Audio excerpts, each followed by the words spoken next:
अच्छा,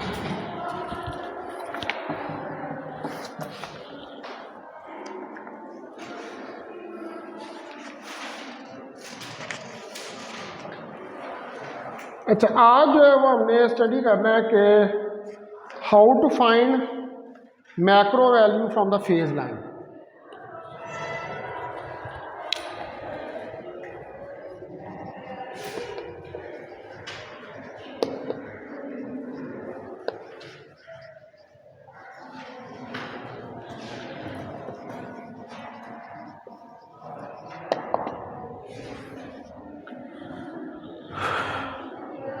तो आप कंसिडर करें कि आपके पास एक सिस्टम है जो n पार्टिकल्स का है अंडर सर्टन मैक्रोस्कोपिक कंडीशंस, जिसमें कि कुछ एक्सटर्नल पैरामीटर दिए हुए हैं। जो मैक्रोस्कोपिक प्रॉपर्टीज होती हैं उनके जो पैरामीटर्स होते हैं वो टेम्परेचर, वॉल्यूम, प्रेशर और इंटरनल एनर्जी होते हैं। यही होते हैं ना parameters, temperature, volume, pressure and internal energy.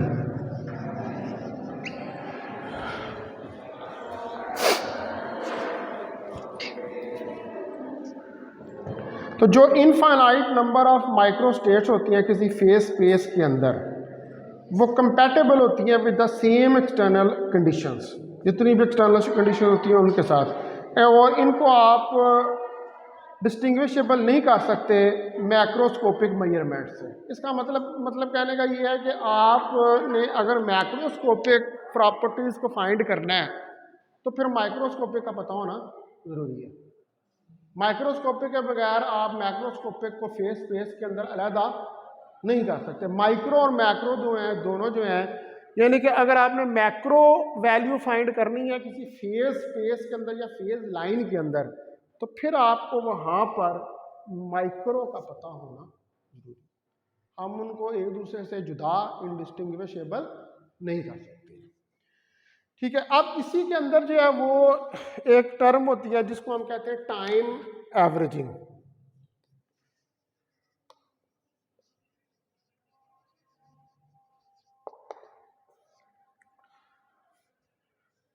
अगर हम कोई मैक्रोस्कोपिक क्वांटिटी जो है किसी पर्टिकुलर मैक्रोस्कोपिक क्वांटिटी को कैलकुलेट करना चाहते हैं तो हम एक टेम्पोरल एवरेज लेते हैं of the macroscopic variable. Temporal average, temporal average का मतलब होता है कि average with respect to time. With respect to time जो है उसके अंदर क्या चेंज आ रही है, तो उसको हम टेम्पोरल एवरेज का नाम देते हैं। Over A appropriate interval of time, किसी इंटरवल ऑफ टाइम, मिसाल के तौर पर ये प्रेशर है तो mn/L³ ये भी हमें कैलकुलेट किया था लास्ट लेक्चर में, cx² के बराबर होता है ये। तो ये मेथड जो होता है जब हम टेम्पोरल एवरेज लेते हैं किसी अप्रोप्रिएट इंटरवल ऑफ टाइम के ऊपर, तो इस मेथड को हम क्या कहते हैं, time averaging. This method is known as time averaging. This method is called time averaging। तो इस मेथड को हम टाइम एवरेजिंग का नाम देते हैं। मिसाल के तौर पर जो आपके पास फेज लाइन है,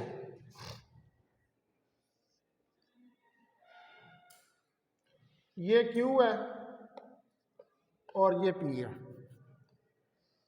तो ये एक फेज लाइन है। तो इसके ऊपर ये डिफरेंट पॉइंट्स हैं, तो ये डिफरेंट पॉइंट्स हैं, ये क्या कर रहे हैं कि ये डिस्क्राइब कर रहे हैं चेंज को। ठीक है, they are describing the change, यानी कि जो चेंज आ रही है उसको डिस्क्राइब कर रहे हैं। तो जब ये चेंज को डिस्क्राइब कर रहे हैं तो इसका मतलब है कि हर पॉइंट के ऊपर विद रिस्पेक्ट टू टाइम क्या आ रही है, चेंज आ रही है। तो वो हर पॉइंट के ऊपर चेंज जो आ रही है, जाहिर बात है वो अलग-अलग लिखने लगेगा, तो ये तो इनफाइनाइट नंबर ऑफ पॉइंट्स जो हैं वो इस फेज लाइन के ऊपर बन जाएंगे, तो उनका टेम्पोरल एवरेज निकाला जाएगा। यानी कि विद रिस्पेक्ट टू टाइम उनकी एवरेज जो है वो कैलकुलेट कर ली जाएगी। तो पूरी फेज लाइन के ऊपर जितनी चेंज आ रही है वो कैलकुलेट हो जाएगी। ठीक है, अच्छा उसके बाद अब एक नेक्स्ट टर्म और है जिसको हम कहते हैं असेंबल एवरेज।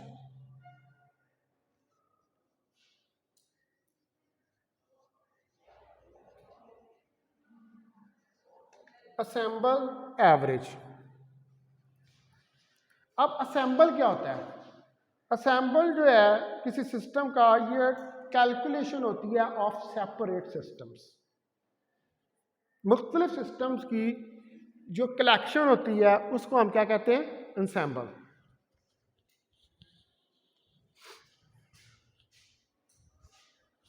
तो an ensemble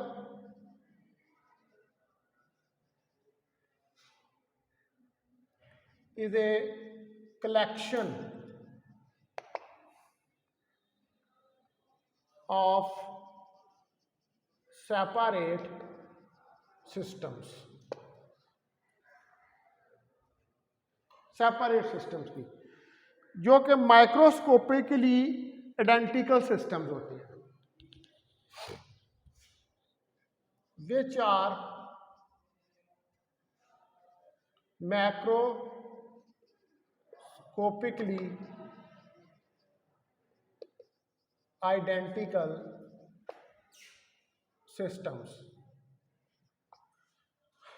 जो कि मैक्रोस्कोपिकली आइडेंटिकल सिस्टम्स होते हैं, मैक्रोस्कोपिकली।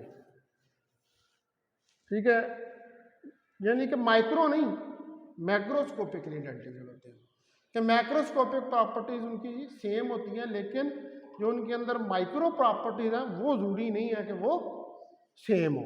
ठीक है, तो ऐसे जो होते हैं सिस्टम, इनको इंसेंबल का आप नाम देते हैं। और ये जो इंसेंबल होते हैं ये एक ही वे के अंदर इनको प्रिपेयर किया जाता है, यानी कि एक ही तरीके से इनको प्रिपेयर किया जाता है। मिसाल के तौर पर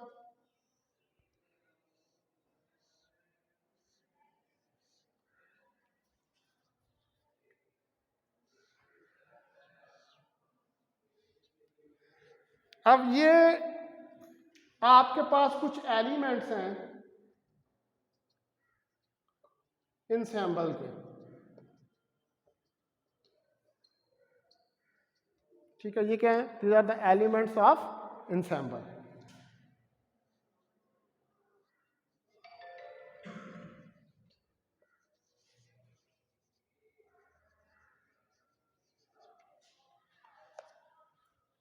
तो इसका मतलब है कि बेसिकली इंसेंबल जो है it consist of systems which are macroscopically identical and which are prepared in same way, और जो सेम वे में एक ही तरीके से प्रिपेयर जो हैं वो किए गए हों। तो जो इंसेंबल होता है इस consist of all possible microstate. Assemble के अंदर हर किस्म की पॉसिबल माइक्रोस्टेट्स हो सकती हैं। Ensemble consists of all possible microstates। इसके अंदर जो है वो तमाम पॉसिबल माइक्रोस्टेट्स जो हैं वो होती हैं। तो हर सिस्टम जो होता है असेंबल के अंदर वो रेप्लिका होता है एक्चुअल सिस्टम का। अब यानी कि पूरा सिस्टम जो है वो डिफरेंट सेपरेट सिस्टम से मिलके बनता है, तो हम उसको कहते हैं कि वो असेंबल है।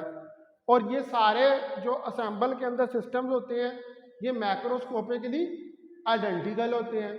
तो जब ये मैक्रोस्कोपिकली आइडेंटिकल है तो एक्चुअल सिस्टम का ये फिर क्या होते हैं? रेप्लिका होते हैं। ठीक है, यानी कि उसी की कॉपी ही होते हैं एक्चुअल सिस्टम के। ठीक होगी बात? तो अब एक फिगर जो है यहाँ पर इसको ड्रा करके देखते हैं।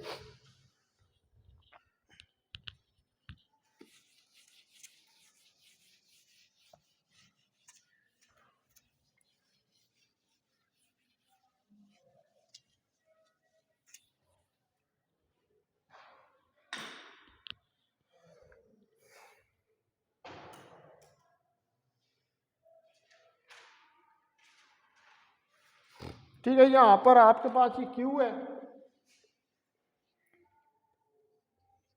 और ये P है।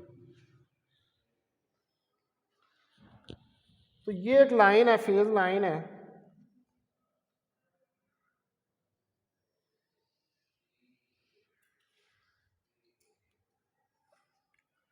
ये यहाँ पर कोई फेज पॉइंट है,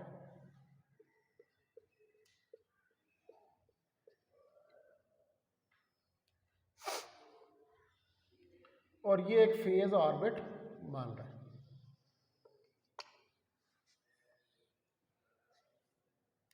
तो ये फिगर जो है ये एक्चुअली रिप्रेजेंट कर रही है एक पोर्शन ऑफ असेंबल को।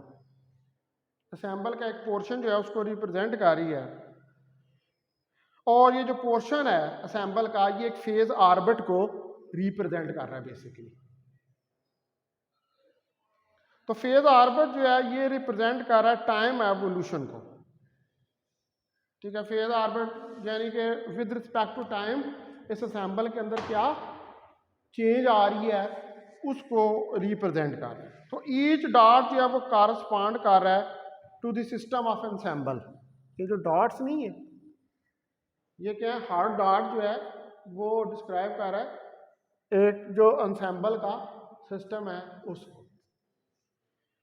तो जो एक्चुअल सैंबल है वो यूजुअली डिस्ट्रीब्यूटेड होता है कॉन्टिन्यूसली अलॉन्ग और नियर द लाइन। मतलब आप देखेंगे ये कॉन्टिन्यूसली डिस्ट्रीब्यूटेड है। ये छोटे छोटे छोटे छोटे डॉट्स जो हैं वो आ रहे हैं और एक ही लाइन के ऊपर ये डॉट्स हैं वो जा रहे हैं। तो इसका मतलब है कि ये कॉन्टिन्यूसली डिस्ट्रीब्यूटेड है। अब जो सैंपल है इसको रिकग्नाइज अगर आपने करना हो सूटेबली किसी भी कन्फिग्रेशन के लिए जो कोऑर्डिनेट्स हैं, अब वो जो कन्फिग्रेशन है उसको किस तरह रिप्रेजेंट करेंगे Q और P के कोऑर्डिनेट से। फेज स्पेस के अंदर क्या होता है कि पोजीशन और मोमेंटम से आप सिस्टम जो है उसको रिप्रेजेंट करते हैं, और वो जो पोजीशन और मोमेंटम है वो सेम है to the actual system in the course of time.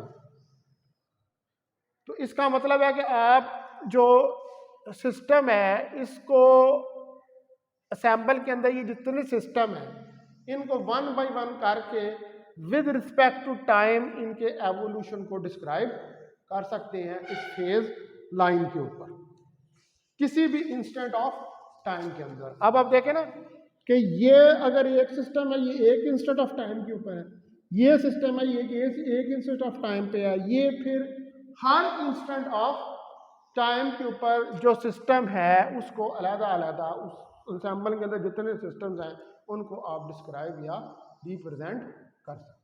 क्योंकि असेंबल जो है उसके अंदर एक सिस्टम नहीं है, उसके अंदर बहुत सारे सिस्टम्स हैं, यानी कि it has a collection of systems. अच्छा, अब एक और स्कीम जो है वो इंट्रोड्यूस करवाई थी एक साइंटिस्ट था जिसका नाम था गिब्स। उसने टाइम एवरेजिंग की जगह यानी कि अगर आप टाइम एवरेज ले एक सिंगल सिस्टम के ऊपर या असेंबल एवरेज लेके जो कि आप एवरेज लेते हैं तो fix time over all systems, तमाम सिस्टम्स के ऊपर असेंबल। ठीक है, उसने कहा कि मतलब हर एक सिस्टम जो है उसके ऊपर आप टाइम एवरेज लें। A scheme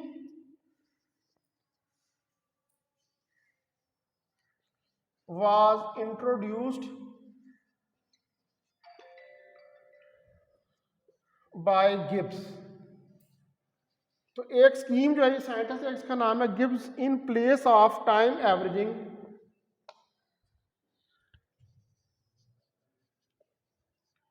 in place of time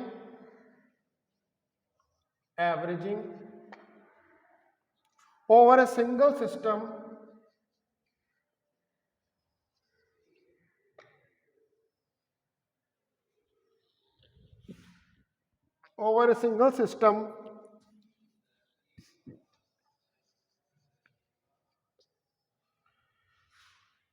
by ensemble averages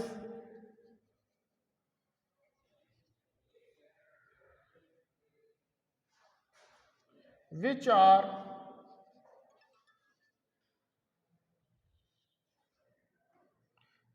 the averages at fixed time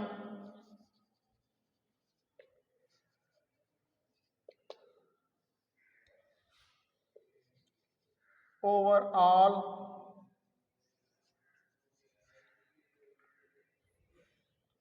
systems in an ensemble।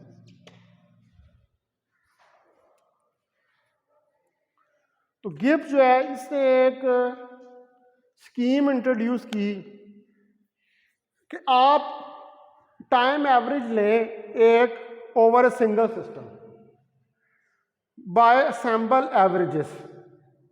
ठीक है, एक सिंगल सिस्टम के ऊपर लें by sample which are the averages at fix time, जो कि averages हो किसके ऊपर, फिक्स टाइम्स के ऊपर हो over all systems in an ensemble, तमाम सिस्टम्स के ऊपर जो कि असेंबल के अंदर मौजूद हैं।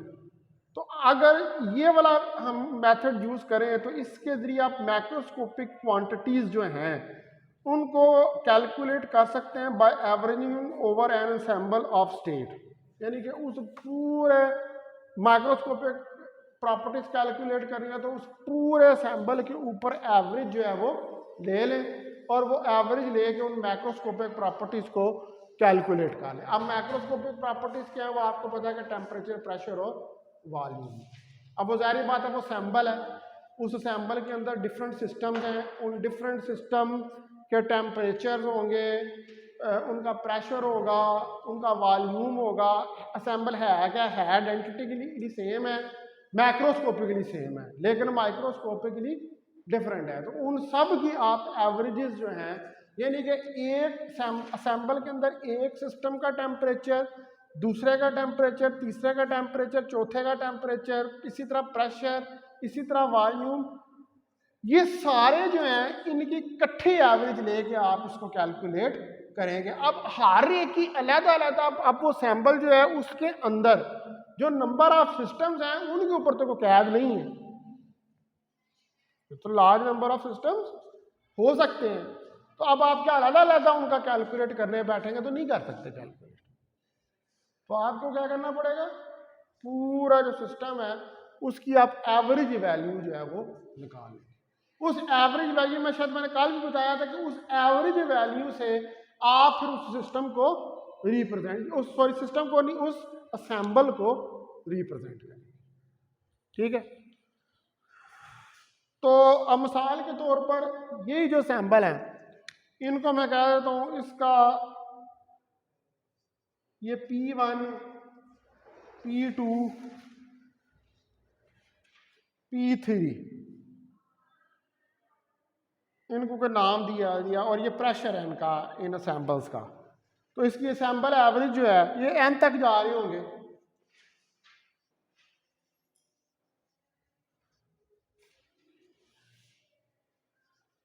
सैंपल एवरेज जो है ये P1 plus P2 plus P3 up to so on Pn over length, ये जितनी लेंथ है इस सैंपल की।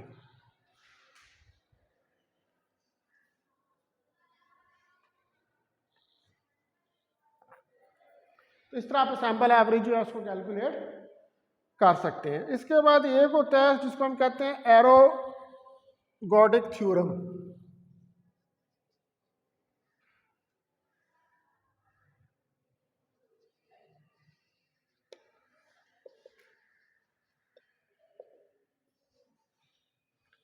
एरोगोडिक थ्योरम जो ये कहता है कि जो सैंपल एवरेज और टाइम एवरेज है ये सेम है, बट इन द कंडीशंस, किन कंडीशंस में, जब n इन्फिनिट हो और l इन्फिनिट हो।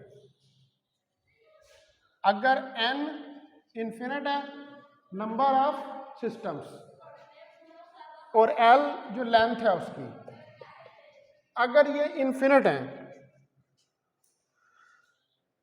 ठीक है, तो फिर जो आपके पास असेंबल एवरेज है और टाइम एवरेज है वो क्या होगी, वो सेम होगी। इन कंडीशंस में एन इन्फिनिट और एल इन्फिनिट, जो टाइम एवरेज और असेंबल एवरेज है, तो यहाँ पर एल जो है ये नंबर ऑफ एलिमेंट्स हैं उस असेंबल के अंदर, यानी उसकी लेंथ को रिप्रेजेंट कर रहा है। एल क्या है, number of elements in ensemble। अब ये असेंबल ही है ना एक, ठीक है। तो इस असेंबल में एक ये सिस्टम है, एक ये सिस्टम है, एक ये सिस्टम है, तो इसकी पूरी जो लेंथ है उसके अंदर ये एलिमेंट्स आ रहे हैं, उसके सिस्टम के एलिमेंट्स आ रहे हैं। तो एल जो है उन एलिमेंट्स की लेंथ को जो है वो रिप्रेजेंट करता है।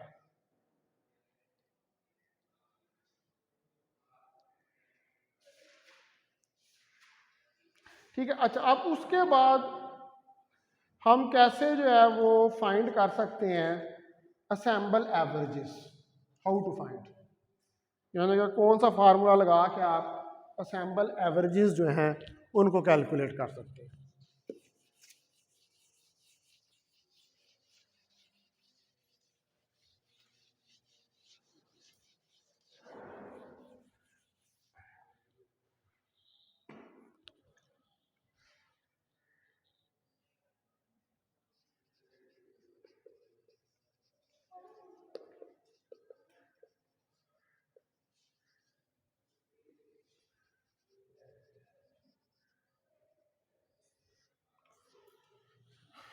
कैसे आपने जो है वो सैम्पल एवरेजेस फाइंड करनी है। कंसिडर करें एक सिस्टम है जिसके अंदर n पार्टिकल्स हैं, तो सिस्टम क्या, अब आपने एवरेज लेनी है x कोऑर्डिनेट जो है पार्टिकल का उसके ऊपर।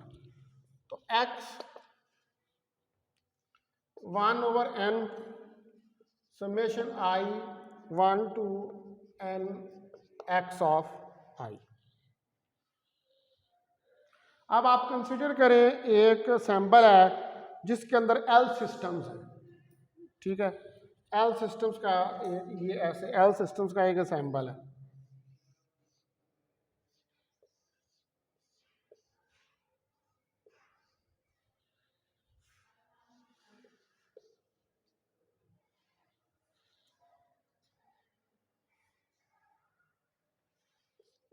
तो ये x1 एवरेज,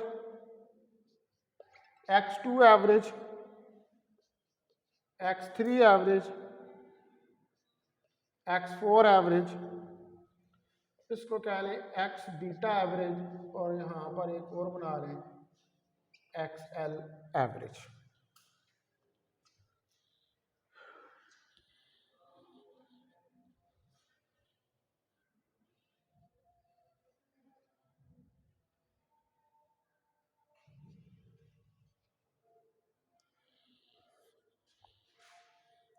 ठीक है, ये सॉरी ये जो है ना, ये 1 भी ऊपर आएगा, ये 2 भी, 3 भी और 4 भी, इसको ऊपर लिखना। ठीक है। तो अब अगर सिस्टम जो है बीटा सिस्टम वो बिलोंग करता है एक ensemble को, तो जो असेंबल एवरेज है for system beta of the ensemble is, यानी कि बीटा की अगर एवरेज लें इसकी, X beta average is equal to 1/n summation i 1 to n xi beta.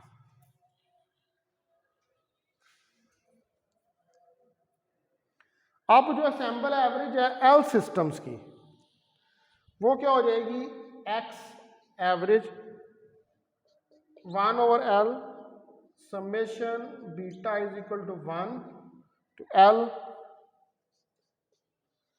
x beta average. इसको कहते हैं ये इक्वेशन 1 है, ये 2 है और ये 3 है।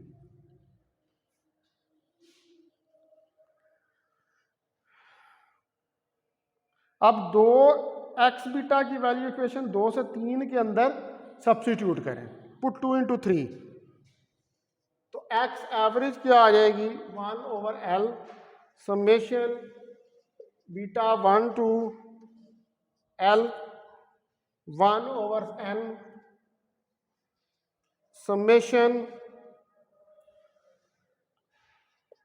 L1 to n x beta I।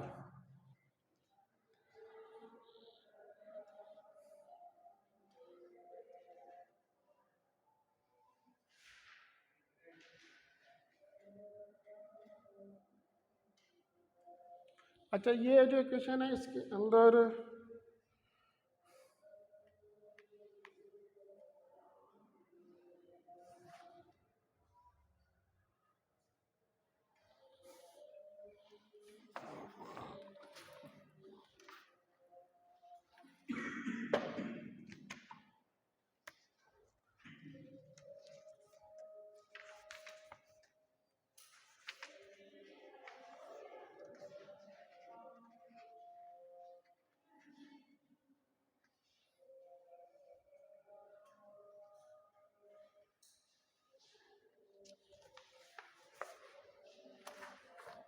ठीक है, ठीक है जी, ये इसको इसके अंदर सब्स्टिट्यूट कर दे एक्स आई बीटा, तो ये अब हमारे पास क्या बन जाएगा, X average is equal to 1/ln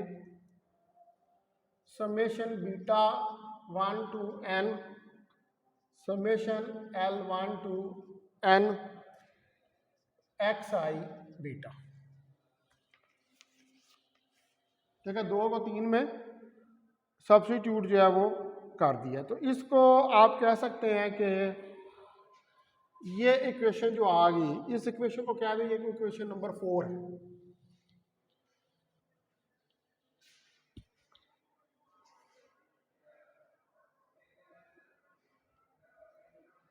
अब जो सैंपल एवरेज है x is equal to 1/l summation beta 1 to l x beta average, ये सारा जो है ये x बीटा एवरेज के बराबर हो जाएगा।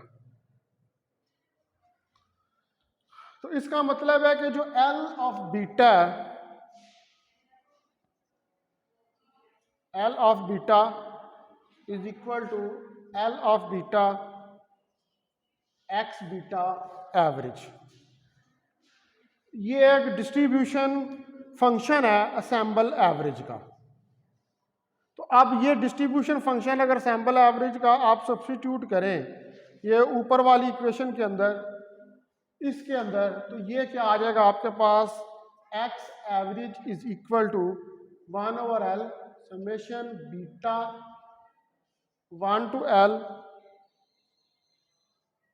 बीटा एक्स बीटा और एक्स बीटा एवरेज, ये हमारे पास आ जाएगा। तो एल बीटा एक्स बीटा जो है, ये L beta x beta average, ये नंबर ऑफ एलिमेंट्स हैं असेंबल के अंदर जिनकी कि हम एवरेज कैलकुलेट कर रहे हैं। ठीक है, ये क्या है, ये एल बीटा एक्स बीटा, ये है number of elements of ensemble having averages। अब इनके अंदर कुछ एलिमेंट्स ऐसे भी हैं कि जिनकी सेम एवरेजेस हैं। अगर इनकी सेम एवरेजेस हैं तो फिर इफ अगर आपके पास L गोज टू इन्फिनिटी है, यानी कि L इनफाइनाइट हो जाए, तो फिर L ऑफ बीटा, अगर L इनफाइनाइट है तो L ऑफ बीटा फिर एक कॉन्टिन्यूस फंक्शन बन जाएगा। तो आप लिख सकते हैं अगर ये कॉन्टिन्यूस फंक्शन बन जाए तो x को 1 और कॉन्टिन्यूस बन जाएगा, तो फिर क्या होगा, वो समेशन इंटीग्रल के अंदर कन्वर्ट हो जाएगी dx। यानी कि इसको लिख सकते हैं x average 1/L x L of x d x, और ये रिप्रेजेंट कर रहा है जो है L of x d x, ये पूरा इंटीग्रल जो है ये रिप्रेजेंट कर रहा है L को, that is total number of elements.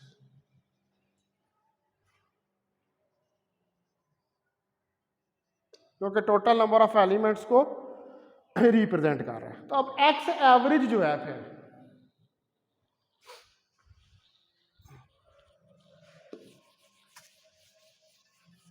वो क्या आ जाएगी, एक्स एवरेज आप देखें कि integral x l of x d x integral l of x d x, ये एक्स एवरेज आ गई। तो एक्स क्या डिस्क्राइब कर रहा है, average of x coordinate of the system.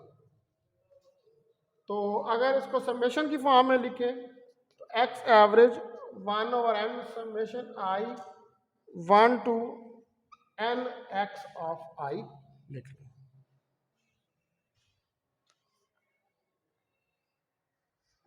ठीक है जी, in the form of summation. तो इस तरह आप असेंबल जो है उसकी एवरेज को फाइंड कर सकते हैं।